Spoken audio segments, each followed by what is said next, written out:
make this a super long introduction. It is 11:45. I want to give Paige the full floor, but I just wanted to say thank you for attending, and you guys have all been working really hard so far, and we really appreciate your hard work, and hopefully you can learn some things during the presentation today. Thank you. Thank you, Kirsten. Okay, so I just want to preface this presentation by saying that it's one of the presentations that I've been giving to different groups of attorneys about really focusing on the issues that I see in the legal world. As a background to me, I have been practicing for 9 years now. We're about to have our 10-year law school reunion. I graduated in May 2015, and I've been practicing ever since. I was president of the National Academy of Elder Law Attorneys last year, and I'm also very involved in the Young Lawyer section. A little background about the Young Lawyer section is after a report came out in 2024 about bullying in the legal profession, we put together an anti-bullying task force that basically was focused on providing a resolution to the American Bar Association on how to address bullying. At that point in time, I said, I don't think that it's a good idea to put a Band-Aid on something bullying, because obviously the bullying is coming out of something. And so in order to address the bullying, we have to address the underlying causes. And I took a lot of the research I had been doing on this stuff, and we plugged it into the American Bar Association resolution that we had proposed. And we just got exciting news in February that they approved the resolution, thought it was really great, and are going to be implementing it in the future. A little bit about my background as an attorney. I will say that a lot of the things that I struggled with, and really, I noticed this, or I thought about this last night when I was thinking about the presentation, but the first 6-7 years of practicing, I had such low confidence in myself about my ability to even be a good attorney, knowing that all of the clients I had worked with, all the people I had worked with had said that I was doing well. And I seemed to be moving up in certain areas. And I realized last night that I think that it really stemmed from the pressures that people put on in law school on you in getting good grades and doing very well on the bar exam, passing at a certain time, whatever. I will say, and I'm sure you've heard this before, but law school is absolutely nothing being an attorney. And despite the fact that I was not in the top 50% of my class, and I actually hated everything about law school and studying for the bar, which we'll get to, I do enjoy being an attorney, and I think I'm pretty damn good at it at this point. And so just know that there's a lot of things that are built into the stuff that we learn right away initially. And so just understand that the first part of this presentation is now going to be focusing on the issues that I've seen in not only the legal community now, but issues in law school. And a lot of it is depressing at first, but I promise I'm going to get to the good stuff. Okay, so my goal in this presentation is to show colleagues, friends, and families how to do your job while also enjoying your existence as a human. We're going to go through the bullying in the legal profession, health and wellness in the legal profession, and how I got to where I am now. We'll also talk about the positive sides of physical fitness, mindfulness and meditation, somatics and sound science, and various other things. So a disclaimer, the content is sobering at times, and it definitely is in the beginning of this presentation, so please don't give up on me. But it does aim to highlight valid health concerns and inspire change within the legal community as a whole. And I left it in the presentation because as people, law students and or graduates who are now studying for the bar, it's within our power to start making these changes, because a lot of the struggles that I'm seeing are related specifically to younger attorneys. And it's really hard for me to get through to certain attorneys who have been practicing for a while. So I think that it's having people who are here today and who are looking to help better yourselves as a person and as a future attorney, both physically, mentally, and emotionally, is already a good start. So that being said, thank you for joining today, because awareness is a catalyst for transformation and the first step towards any change. So I hope the insights shared today serve as a strong foundation for not only studying for the bar, but also if and when, for sure, you will become an attorney. The legal crisis in the healthcare or the legal profession. Basically, we have historically taken wellness often takes a backseat to the relentless demands of deadlines, client expectations, and billable requirements. We have historically prioritized productivity over well-being, leading to burnout, alcoholism, substance abuse, mental health struggles, and numerous physical health complications, which starts right in law school and only gets worse with the pressures of studying for the bar. So a little bit about the bullying that we were talking about. 24% of Illinois attorneys reported bullying in the workplace, and the biggest identified bullies were opposing counsel, colleagues with higher up positions, and judges. But only 20% of bullied attorneys reported it at all. And a majority of those who did report it said that their employer's response was insufficient. This bullying in itself is having a negative impact on the legal field, with 4% of attorneys experiencing a negative change in emotional well-being, 39% felt less productive, 20% reported a decline in health, and 20% of attorneys left a job. So bullying within the legal profession. I said in the beginning, I brought it up. Nobody just wakes up and says, hey, I want to be a jerk today. There's obviously something going on, and we need to address the concerns about what's going on. So looking at law students specifically, prior to law school, depression rates among law students were 8 to 9%, which seemed to increase 27% after one semester, 34% after 2 semesters, and 40% after 3 years. 96% of law students have significant stress, as opposed to 70% with medical students and 43% in grad students. A significant number have seriously considered suicide, and 42% thought they needed counseling for mental health issues. Alcohol abuse, 50% had drank at least once within the 30 days, 43% had binge drank within 14 days of the survey, 14% thought they might be alcoholics, 14% used prescription drugs without a prescription. I am here to say that I, at one point in my career, fit every single one of those statistics. And the reason that I'm wanting to do these presentations is because looking back at what I put myself through, especially in the beginning, especially in law school and studying for the bar, it did not need to be that. Here is mental health and alcohol abuse statistics on young attorneys. I'm going to leave this up and skip over it. I have an outline that I emailed that you can all have a copy of that lists all of the research in here. Even if we skip over it here, just know it's in the outline. Alcohol abuse and substance abuse within attorneys on in general. I'm sure you've heard presentations already about the issues that we're having. One of the things I brought up consistently during these presentations is the fact that I think a lot of this started in law school. And the reason that started is because from day one of law school, every single social I've attended, every single networking event I've attended has been focused around alcohol. Not to mention day one of law school, in addition to the last day of law school, you came down from classes and there's an open bar type situation. Addressing things like that in law school, I think, are useful. But again, it's something that is built into the legal culture. And I think it is definitely fixable with the upcoming generations. Wellness crisis. So 49% think mental health and substance abuse are at a crisis level in the legal field. 86% have depression, 93% have anxiety, 48% drug abuse, and with the primary sources being stress and workload. Yet we still have 94% who believe there's a stigma against addiction, 81% against depression, and 75% against anxiety. So the problem here is a majority of people are having these problems, but also even higher percentage of those people think that there's a stigma with getting help. So again, one of my goals with this presentation is to provide different ways that we ourselves can take control of these things, because time and money are also always a concern with people. So last thing on the wellness crisis, 44% of attorneys would not recommend the profession to others. 6% considered leaving the profession due to stress or burnout. 66% the legal profession was detrimental to their mental health, and 74% said work environment contributed to mental health issues. The main issues being billable hour requirements, the inability to disconnect, and lack of sleep. Bad news is that all of the information that I just provided you sucks.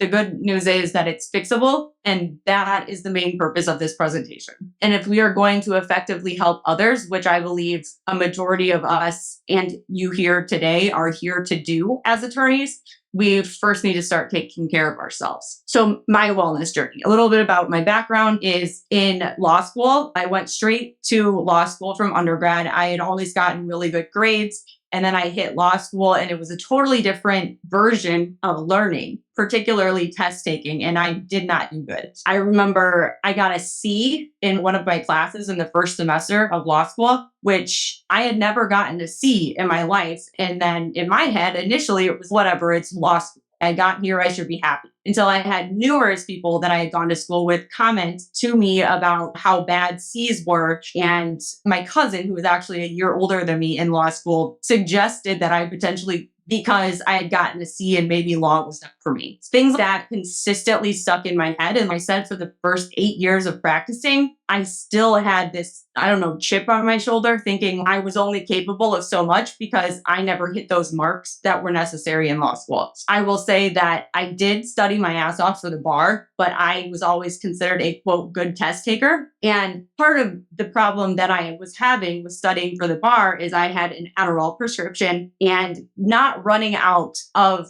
my prescription before I could get a refill was a consistent struggle for me. And so when I took the bar exam the second day, I literally fell asleep twice during the multiple choice part because I wasn't able to get my prescription. I had run out. And luckily, I was considered a quote good test taker and I did pass. But looking back at it, now knowing what I know about the research on this stuff and the substance abuse issues going on in the law and just how stressful everything is, I realize now that I totally taken a different approach to this and not only passed while also having my sanity, which at this time was very questionable. Sorry, I think I misplaced the presentation. So one of the things that I found earlier in my career, so probably around 3 to 4 years in, was the physical activity part of it. I had consistently always my whole life been pretty physically active, but I never enjoyed working out. And then all of a sudden, between law school and then studying for the bar and then going straight to a desk job, the amount of physical activity that I was getting was really declining. I could feel it physically, mentally. And so that was the first step in my wellness journey, which was easiest for me because I said I had always enjoyed some sort of physical activity. That being said, the biggest thing that I hear from people, and I know it was my biggest thing while studying for the bar, was I don't have time. And so a lot of these statistics are based in showing how beneficial it is to take a little bit of time out of your day to get some sort of physical activity or exercise. Because even though you may feel you only have this much time until the bar exam, taking steps to get physical activity is another version of studying, in my opinion, because it is just as effective in learning things as reading something over and over. And so here are some of the statistics on physical activity and exercise and how it's used in the workplace. But when you're studying for the bar, it is work.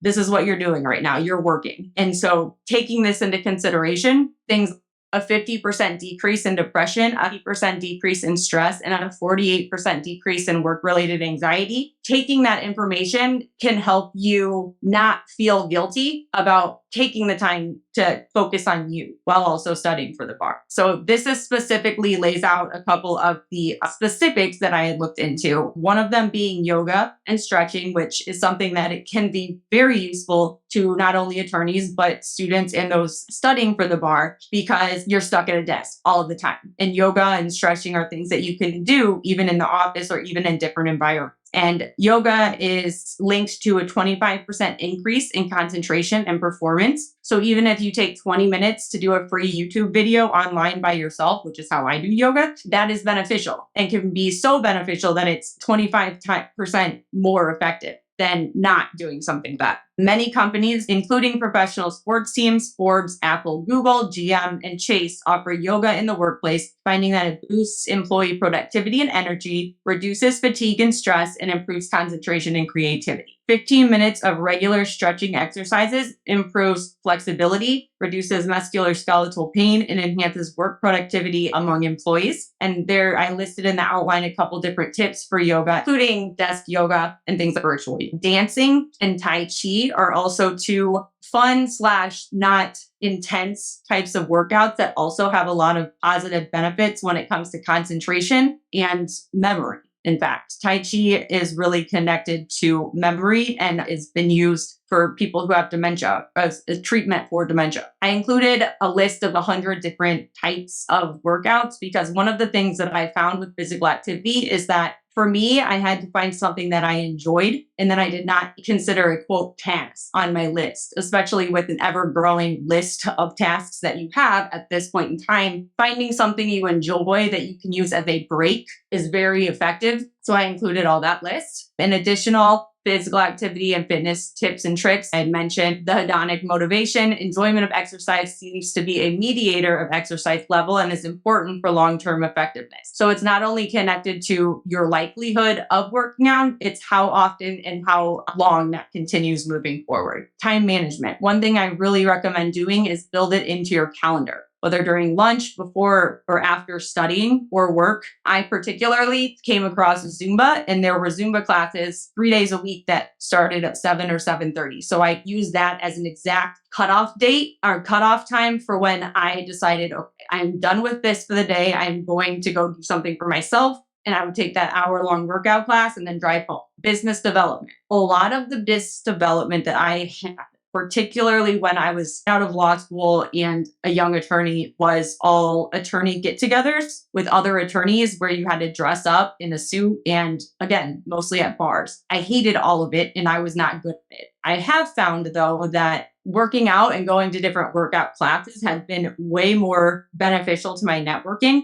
than anything that I got out of any of the standard networking events that I would go to. So you can two birds with one stone sort of situation if you not only fit it into your schedule, but fit it in as consider it some sort of networking. And also cost friendly. I know that I very much struggled money-wise, particularly in the beginning and in law school and right after, because you're in a weird position. And so having the ability to use free apps, YouTube videos, and other online classes makes things a lot more affordable. I personally now do flying trapeze, which takes out all of my disposable income. And so every single workout other than that I do is a free YouTube video. And policy changes. So one of the things that I think it's really important that I wanted to stress today is you're the next generation of attorneys. To come in with a different mindset than that exists right now, I think is going to be very beneficial. And so helping implement things into work settings and otherwise is, I believe, would help the entire legal world as a whole. So mindfulness and meditation is something I very much struggled with up until the last year, really. I've been looking into it and trying it for the last 2 years, but I had done more research on it. I had known more from a book perspective than I did a personal perspective up until roughly a year ago. And I have heard my entire life that I would benefit from meditation and sitting still. But I also had this reputation. I think I wanted to uphold that I'm the busybody. I'm the one that can't sit still. I'm the one that goes, which is something that I hear all of the time in the legal world. And so I didn't want to do it. And my excuse for not wanting to do it was I don't sit down well, even though that's the whole purpose. For people, me, who don't sit well, who don't do well sitting there and studying or anything else, meditation is a perfect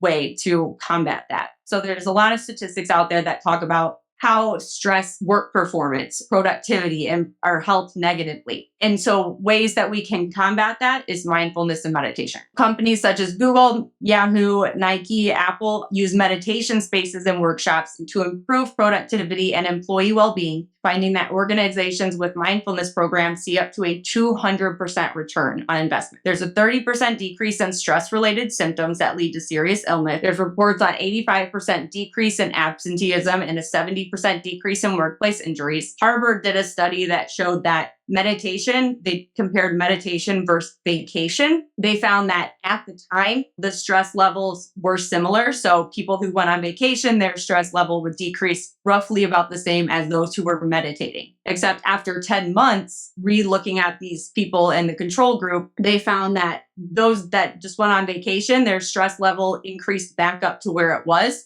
where those who had meditated, they remained at that lower low. Veterans in meditation. So I brought this up because I see it often with veterans and PD symptoms, but I've also talked with and worked with a lot of people who have used meditation for migraines. And I personally, while studying for the bar particularly, and even in the first probably 7 years of being an attorney, I probably took Advil, 3 Advil a day. It was just standard practice. And even without taking the Advil, and I would take the Advil because I had migraines and my back was hurting and everything was hurting, and it worked, but I would still at least once a month end up having to turn the lights off in my office and put my head down in total blackness in order to get anything done at all. And a lot of the veterans that we've worked with, I've heard from them specifically who have said that meditation is the only thing that they found effective for PTSD symptoms. And a lot of that includes migraines. And I've heard people tell me, I don't know why, but meditation is the only thing that fixes my migraines. I can say from personal experience, I haven't had a migraine at all in almost a year and a half. And I don't take Advil anymore at all. To see how my instinct was to go to a substance that's what I had to do. I guess that's what I was just stuck doing for the rest of my life. No, I took back that control and I realized that meditation was not only as effective, but more effective and healthy for me on an overall level than taking 3 out of the day, which is insane. And so again, I've included these statistics on here and they're also in the outline. But again, 28% decrease in overall PTSD symptoms, which appears to provide lasting symptom relief even after the structured intervention ends. So again, same idea as the stress levels in the Harvard study. There's studies that show that these symptoms not only decrease more with meditation than any other medication or therapy out there, but those impacts are longer lasting. There's types of meditation. So yoga is one that's very common. That's more of a physical practice. Tai Chi is also more of a physical one, but it's known as meditation in motion. And the health benefits linked to that include fat loss, pain relief, improved cardiovascular health, improved mood and mental health, prevents falls, boosts immune system, improves cognitive function, protects against fractures, reduces fatigue, and encourages a healthy sleep cycle. Guided meditations, that's how I started because again, knowing how I assume a lot of you are, it's not easy to sit still for a long period of time, especially when all you have going in your mind right now is all of the shit you have to get done before this certain date. I totally get that.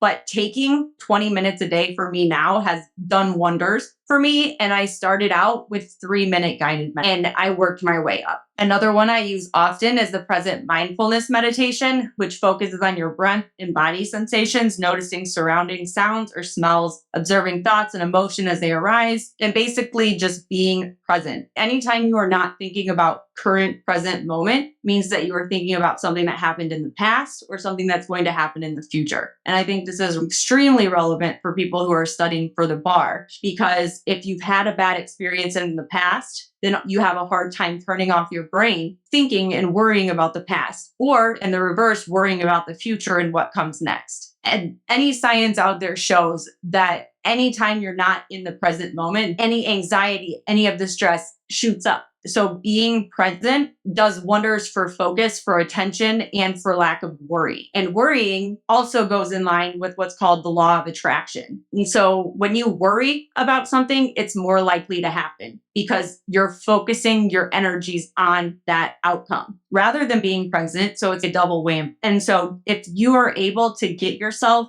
to take a step back, just be present and shut off the negative emotions and negative thought, being able to focus and effectively study and or do your job is that much easier. And when I say push off negative emotions, I'm not saying just ignore them completely, but acknowledge them, swipe them away, and be done with it. Because the more that you focus and zone in on a negative thought or a future worry, the more likely it is that outcome is in fact going to happen. And I think that's extremely relevant for taking the bars. And one of the things that I learned about, and there's a Bledsoe Said So episode that talks more about this, but basically the Monroe Institute has come up with this way of dealing with negative thoughts. So if you consistently are finding yourself, there's no way I'm going to be able to pass, or there's no way I'm going to be able to understand this particular section of the law ever. Notice it, acknowledge it. This thought is in my head. And I personally swipe it. And then the trick from the Monroe Institute was to have some sort of box that you put that thought in. So you can literally imagine in your mind swiping it and putting it in a box and closing. And it's helped me. And I do it probably 10 times a day at this point. Anytime that a negative thought comes up, especially one that I find myself stewing on, it really helps me to visualize throwing that in a box and shutting the lid. I personally my box looks like a seashell under the water, but whatever works for you is totally valid. But again, visualizing that makes it that much easier to get out and to stop stewing over. We've included other types of meditation. There's a transcendental meditation is one that's pretty common, TM. My significant other right now is in a master's program that's focused on consciousness and human potential. And the entire school every morning and every day after class, they meditate together for 20 minutes. And the reason they do that is because of the amount of research and studying that has been done on this topic that shows how beneficial it is to us. Breath work I found really easy, and it's one that has been studied a lot more. So there's a lot of science out there on it.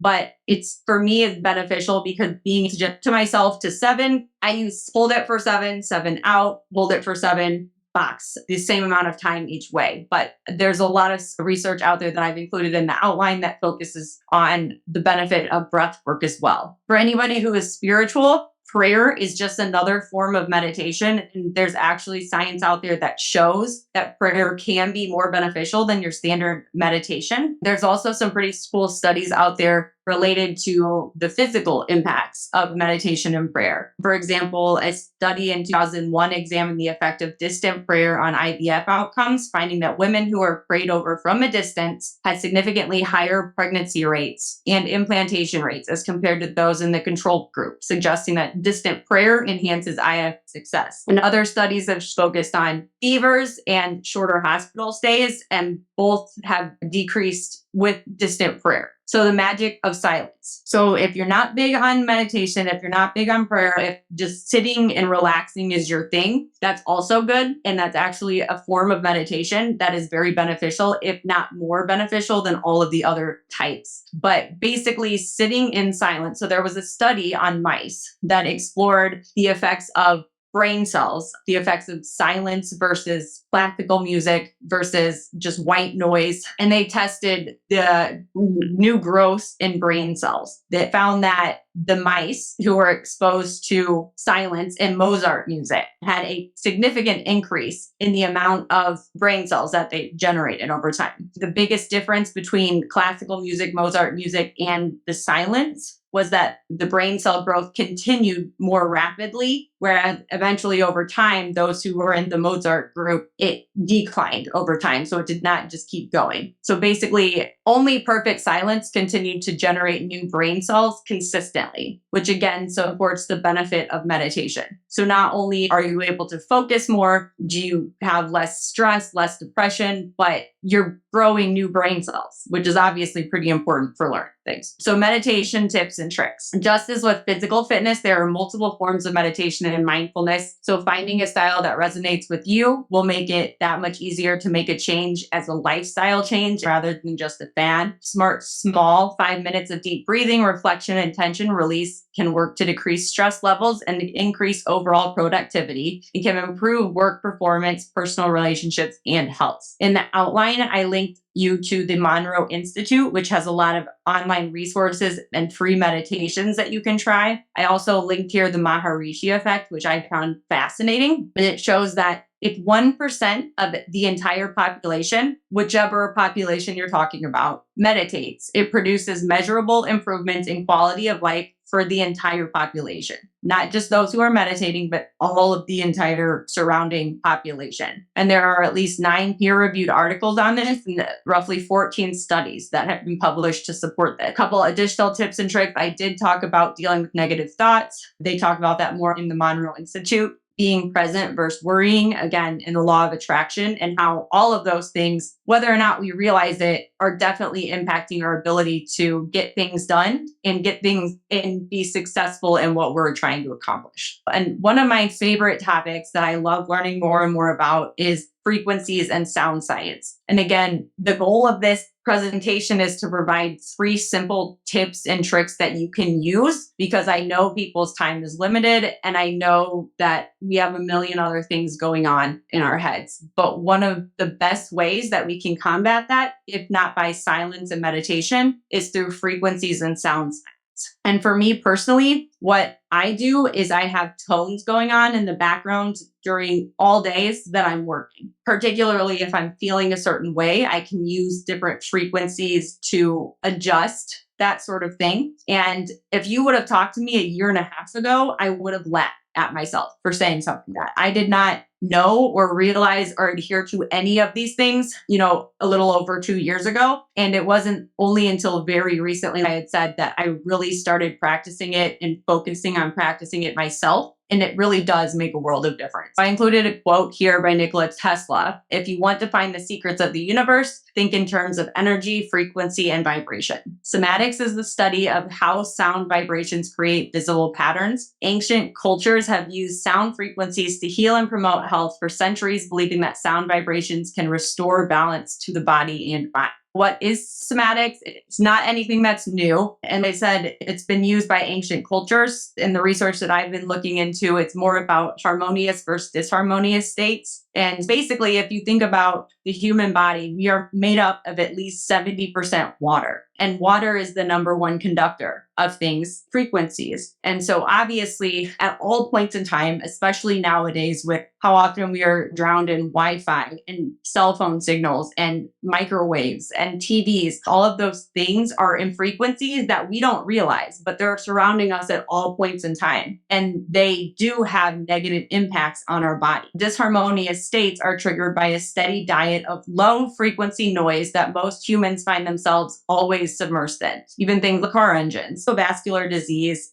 there's research that shows that exposure to noise, in particular low frequency noise, shows negative effects in the variation in heart rate, which harms health in terms of cardiovascular diseases. Cancer is a big one. When they diagnose cancer, they're looking at cancer cells and what these cancer cells are doing. Cancer cells can be differentiated from healthy cells by analyzing the somatic patterns produced by their sounds. Healthy cells generate harmonious sounds with symmetrical, visually appealing patterns, whereas cancer cells produce chaotic sounds, resulting in distorted and irregular patterns. There was a quote by a doctor that says, "Look at disease as a form of disharmony. There is no organ system in the body that's not affected by sound and music and vibration." So again, harmonious states can be achieved by exposing the body to prolonged harmonious sounds via things like binaural beats, sound bath therapy, tuning forks, etc. This talks a little bit about Tibetan singing bowls. Again, there is a lot of research, and I updated my outline, which I had sent in, to focus more on this. Tibetan singing bowls, energy healing modality with proven benefits for your mind, body, and soul, including reduced feelings of tension, anxiety, depression, and physical pain. And at the core of these healing properties is resonant.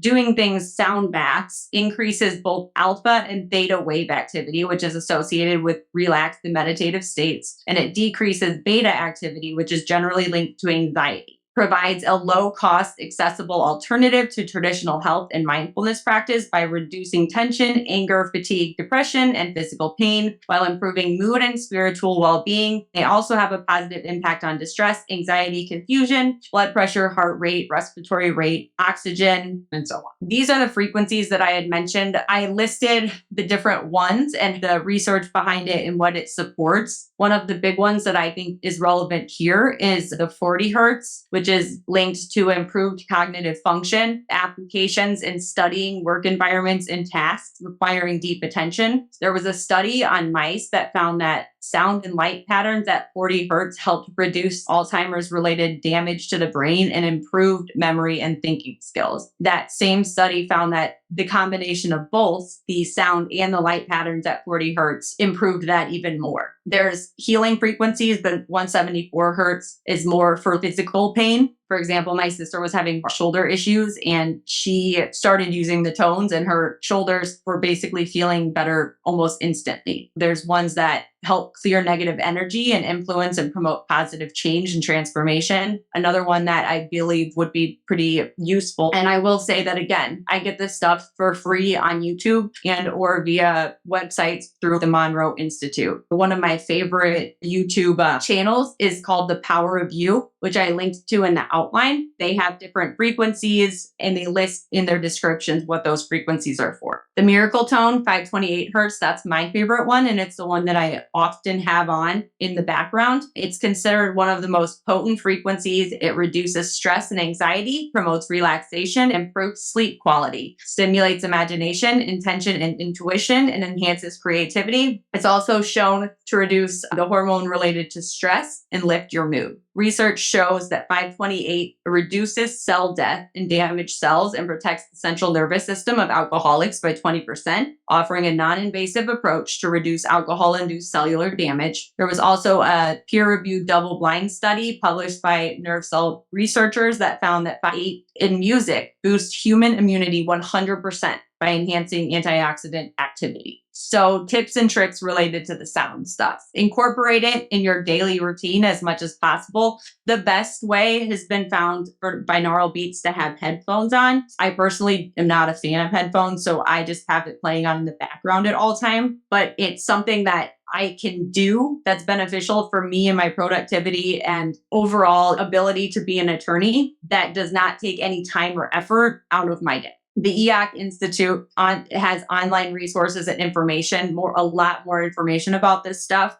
The Power of You is the channel that I mentioned. And I also linked the Bledsoe Said So podcast, which the episode that really got me hooked on, okay, there's something there about the different studies when it came to sound science. I did include a section about nutrition here that I think because a lot of people, especially in times of studying intensely and or just the attorney work in general, our diet is not something that is looked at very often. For me, it was the hardest thing to adjust, and I'm still adjusting to it as much as possible. But I did not include a lot of research on here about other types of things, except for I focused a little bit on tips and tricks. So meal prep is something that probably heard about pretty often, but it's very beneficial when it comes to people who are on a strict routine. And taking the time to take an hour, 2 hours of your day on a Sunday to have your meals prepped for the rest of the week will help you not only spend less time doing that throughout the week, but also make sure that you're still getting the nutrients and the vitamins and everything else from this food that, if you think about it, is the basis of all of us. And so if you think about us humans and the frequencies and the energy, and all of us are just energy, the food that we're ingesting is that energy. So having pure food, having organic food, eating blueberries versus a Nutri-Grain bar, that sort of thing can really be beneficial, especially when you're just overflowing your brain with information that you need to remember. Intermittent fasting is one that there's a lot of research on, and it talks about how it boosts working memory, improves blood pressure and heart rates, prevents obesity, benefits people with type 2 diabetes, and has insulin resistance. So coconut oil is my absolute favorite thing, and I use it for everything. It is good for fat burning, but more importantly, I use it for my skin. I use it for my hair. I use it for my teeth. And I actually give a spoonful to our dogs every day, but I've included the research on that. Obviously, this is one that we are harped on often, but it's something that I struggled with, particularly while I was studying for the bar, because I was not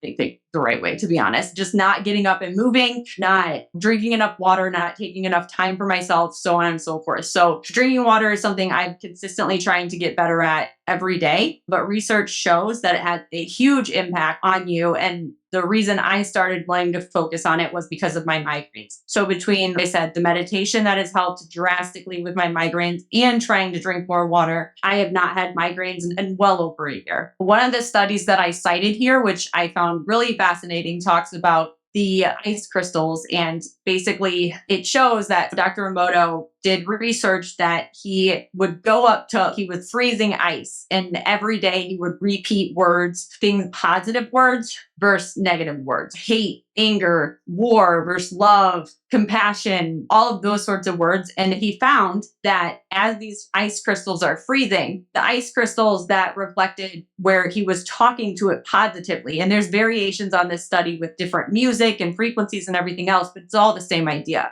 because positive words, love, gratitude, those are two of the most high frequency states that you can be in, which makes sense because it matches with these high frequency states that have research after research that shows how beneficial it is to us physically. This is an example of that, because with the ice crystals that he had talked to negatively, when they froze in these ugly, not asymmetrical, not pretty ice crystals, whereas this other set of ice crystals that he was talking to, or in different versions of it, had played different types of music and stuff, froze into asymmetrical shapes that were visually appealing. So I think that's a perfect example of not only why it's important to drink more water, but also why it's important to talk positively to yourself. Because as much as the outside world and how what they say to us will impact us, you are talking to yourself more than anybody else is talking to you. So making sure that you can really catch yourself thinking negatively, telling yourself negative things, swipe that away, and then focus on the positive. Because in all areas of life,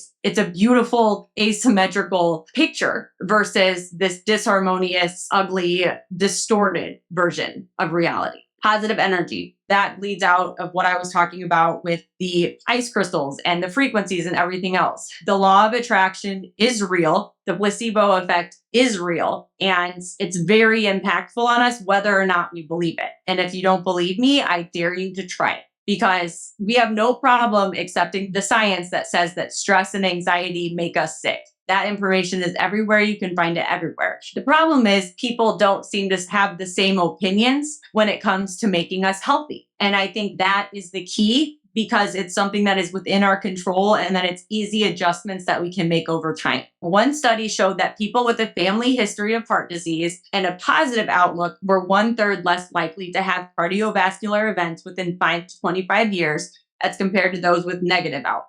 While positive people in the general population were 13% less likely to have coronary events. Positive thinking also improves outcomes across conditions such as TBIs, brain injuries, stroke, and brain tumors. Even fake smiling can reduce heart rate and blood pressure during stress. That's something that I had heard plenty in the past, but I never actually took to heart. And I smile to myself now all of the time, particularly when I'm really annoyed. I will smile, which may look crazy, but at the same time, it's very helpful. Another thing that I found helpful and that I did a little research on is houseplants. Having the houseplants around you shows that it reduces anxiety and stress, lowers blood pressure, and decreases cortisol levels, improves students' attention and concentration, and score better on selective attention tests when plants are kept in the classroom. It promotes faster healing, reduces the need for pain medication, and leads to shorter hospital stays. It also increases happiness and life satisfaction after only 5 to 10 minutes, with purple and green plants being the most effective at reducing negative feelings. It also enhances productivity and work environment. I used to never be a plant person, and now I have 6 or 7 plants in our house that I have managed to keep alive, and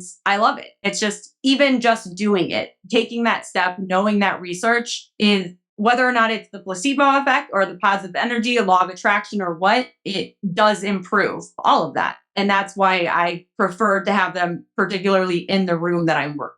Grounding or earthing is the process of connecting to the Earth's electrical energy via physically connecting with the Earth, with the idea that the body carries a positive charge and the Earth has a negative charge. So connecting discharges excess positive energy and promotes healing. One study found that 30 minutes a day of grounding resulted in an 80% reduction of pain, while other studies linked grounding with improved mood and relaxation, improved quality of life, increased energy and decreased fatigue, reduced blood pressure, improved heart health, and reduced red blood cell clumping, reduced pain and muscle damage indicators after exercise. And I know how hard it is to move when you're studying, to let alone get out of the house, but it's just touching grass for 30 minutes a day can improve pain by 8%. So that just supports the fact that getting outside, getting a little bit of fresh air, just being with nature is going to be extremely beneficial, especially if you have spent so many hours of your day cooped up in your house at a desk. That's totally get it. The placebo effect is another big one that there is study after study that talks about this, which learn about it. And I have learned about it in the past, especially with the psych stuff, but just how effective it is pretty insane. And there's a lot of research out there that talks about how the placebo effect can and oftentimes is more effective than actual surgeries. So it's something to consider. If you tell yourself that something positive, that it's going to happen, it is that much more likely, and that is fully in your control. So we have 5 minutes left for questions, but also I can stay back after. But I just wanted to end this by saying it's important to prioritize your personal wellness, to do your own research and to continue educating yourself on this stuff, because not only is it going to be useful over the next few months and however long you are going to be studying, but it's just as useful and necessary going into the entire legal world as a whole. I think it's also worth advocating for different law firms to implement, and law schools to implement, wellness programs and to adjust billable hour requirements accordingly. We need to work on legislation and policy reform that stops addressing symptoms and starts addressing these underlying concerns, and how we can effectively address these things that we are all struggling with so much without the need for money or resources that are outside of our control. So with that said, that is the presentation. Again, I have the outline that I sent, and I'm hoping that these tips will help you do some small changes as you continue through this process and become attorneys. Are there any questions? I will check the chat. Yes, meditation for migraines and I've had so many people. Again, I made a lot of changes at once when it came to sleep and everything, because when I left the job I was at, I had been sick for 5 months straight. I was not sleeping enough, and it was pretty awful. And so I decided at that point in time that I was either going to not practice law at all, or I was going to practice law on my own terms. And then I was bound and determined to prove to people that you can practice law and do these things at the same time. And I started talking to more and more people, doctors. I talked with a doctor today who has fabulous information on this stuff. Everybody has said the same thing, that migraines, that's the only thing they've found to help with migraines. Yeah. And PTSD. Yeah. That's actually why I included the research on the veterans and PTSD, because that is in fact true. There's a lot of statistics out there that shows that bar exam and law school in general does result in PTSD, which I can fully get behind. Yeah. Go through these. Yeah. And so, hand raised. Hi. I have a question about the silence for studying. Find that silence for studying works for me for 5 minutes, and then so many thoughts enter my brain. So I'm wondering your thoughts on helping with that. Yeah, I don't use silence when I am working. That's when I personally use tones, or based on that study, you can use classical music as well to have in the background. I think the silence is more of when you find yourself not being able to get those thoughts out of your head. That's when it's time to take a step back, go lay down on the couch and attempt to meditate. And that's the silence aspect of it. And sorry if I didn't clarify that, but I agree. I would really struggle in silence and studying and stuff. But I think if you're having those thoughts while you're studying, it very well may be a good time to just go try to take 10 minutes. And I usually set an alarm on my Alexa, otherwise, because I'm afraid I'll fall asleep. And then just go lay down and try one of the meditation techniques to get those negative thoughts out of your head. That makes sense. I don't know if you can, but yeah, I'm happy to talk about that more. It's huge. And when I first started meditating, it would be at times my significant other would basically push on me. I would be, I don't know what to do with my time right now. I have so many things to do, and it would be a good time to meditate. What? Did you just hear the list of 9 things I have to do right now? Taking the time to sit and do nothing does not sound the best thing to do right now. But he was right. That is exactly what it is to do. And taking that 10 minutes of silence will make it that much easier to go back to studying and be able to focus versus having all of those negative thoughts in your head that we've basically been trained to have at this point. Crystal, I forgot you couldn't unmute. I thought it was so fun.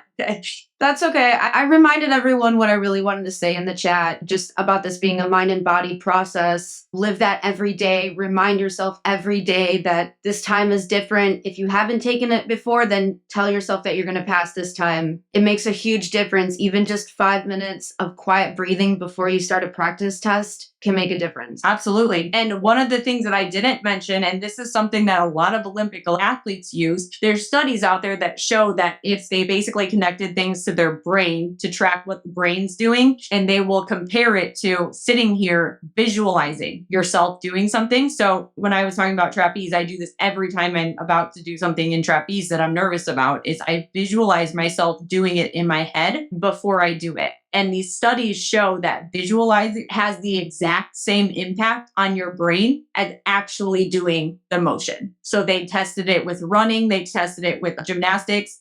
There's a couple other ones out there, but every single one of them shows that visualizing yourself passing, visualizing yourself being able to answer these questions is just another form of prepping for the bar exam. Yeah, that's it. Unless anybody else has any questions, you are welcome to hit Paige or me. Yeah, thanks for having me. And I mean, I have 100% faith in all of you. Just I had 100% faith in Crystal, and she's one of my favorite people, absolute favorite people to work with. And I think that she's an example of an attorney who can now fix the overall legal world, because we came into this to help people to practice law. We didn't come in this to torture yourselves and make yourself more depressed times 3 than when you started. And so just taking the time to really focus on you, I promise it will do wonders, not only in the bar exam, but the day you start practicing. Crystal, you can give anybody my email address, or I'm happy to talk with people after, later down, or whenever. If you can't connect now, happy to talk out any questions that you have or anything too, because I truly believe that this stuff, and I wish I would have known it 9 years ago, it's more effective than any of the treatments out there for basically anything. That includes things for ADHD,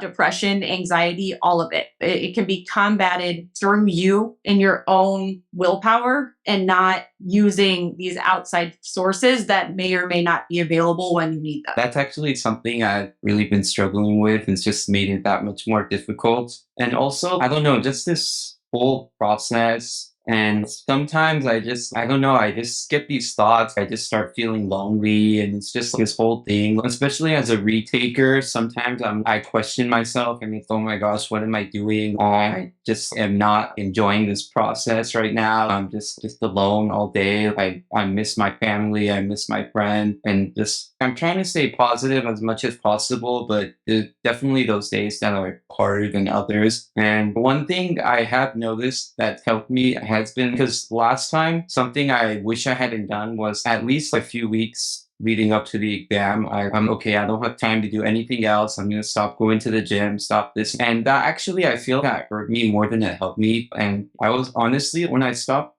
doing that for a few weeks, I started actually feeling more sluggish, and I was actually more tired throughout the day, and it actually made it harder for me to study and focus and stuff. So just continuing to do that, building it into my schedule has really helped. When it does help, at least I go to the gym, do my class, I see people I recognize, and we encourage each other. And it's just a form of stress relief for me as well. So that's definitely. Absolutely. And research backs up everything that you just said. And so being able to get yourself to do that without the guilt of, oh no, I could be doing one more practice test, or oh no, I should be doing this. There's no should. Listening to your body, realizing what you're capable of, and listening to things. Okay, my body says I need to take a break. Maybe I should take a break. I was notorious, through especially studying for the bar, for ignoring all of it and trying to fix it with outside sources, whether that was my Adderall prescription or Advil. And so knowing that you can take off a little bit of guilt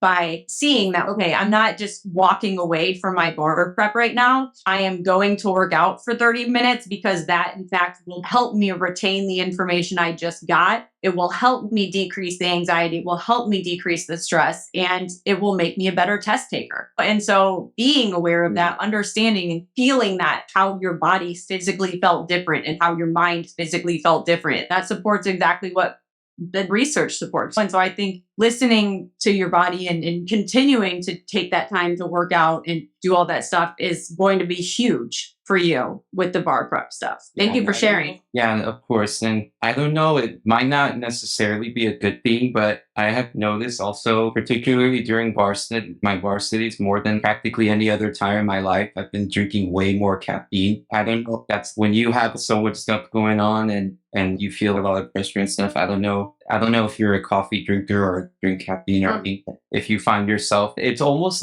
at some point it almost becomes a drug, a stimulant, and you feel, oh, I need this in order to get going, to get through the day, or to do what I have to do. Oh, yeah, absolutely. Caffeine is another big one. Again, I just specifically hit on the Adderall stuff because I know how much of a problem it is amongst the legal community and how much of a problem it was for me personally. But caffeine was the exact same way. And I've seen a lot of people have the exact same struggles with caffeine. And I actually looked into initially including some research on this. But then when I started looking into the caffeine stuff, I realized that it's a little bit more complicated than good versus bad, because there's a lot of research out there that shows that a little bit of caffeine, and even there's studies on nicotine stuff too, that a little bit is beneficial for you. But just like you tend to do with everything else, probably most people who are going into this profession have some personality quirks, and taking things to the extreme is one of them. So I took that to the extreme, and yeah, becoming dependent on energy drinks. The Red Bull, the sugar-free Red Bull was my go-to. And I could literally feel my heart, even though both types of Red Bull had my heart going way faster than they should have. But again, based on the research of the meditation, that is just as effective as all of this other stuff, caffeine, drugs, all of it. It's just as effective.